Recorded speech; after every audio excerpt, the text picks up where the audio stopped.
La parole est à Raphaël Rémy-Leleu.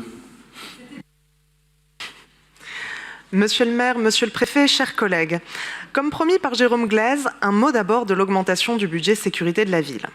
Depuis quelques jours, d'autres collectivités peuvent en témoigner. L'État décharge sur les villes dotées de police municipale la sécurisation des biens et des personnes, voire leur reproche la faiblesse des moyens dédiés, comme ce fut le cas pour Lyon. La confusion entre la compétence municipale et les missions régaliennes était un risque identifié par les écologistes lors de la création de la police municipale. Nous l'avons vu ces derniers jours, nous la craignons pour les JOP. Cette confusion nuit à l'activité de la police nationale, de la police municipale et de la protection de toutes et de tous.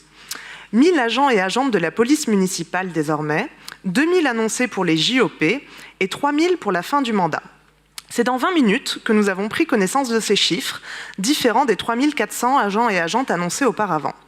Les écologistes auraient donc apprécié qu'un bilan précis de l'installation de la police municipale soit mené. D'autant plus que ce budget supplémentaire prévoit des crédits tant pour des travaux que pour des équipements.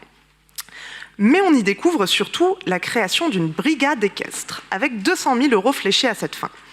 Si l'idée a été évoquée dans le Parisien l'automne dernier, ce dispositif n'a pas été présenté aux élus de Paris.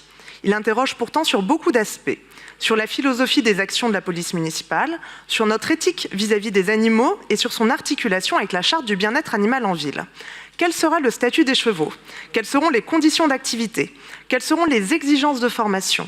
Qu'est-il prévu en cas de blessure ou même pour la retraite de ces animaux?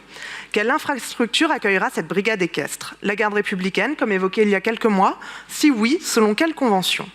Les écologistes reviendront donc sur la politique de sécurité de la ville à la rentrée, en demandant à ce que notre conseil soit informé des travaux en cours.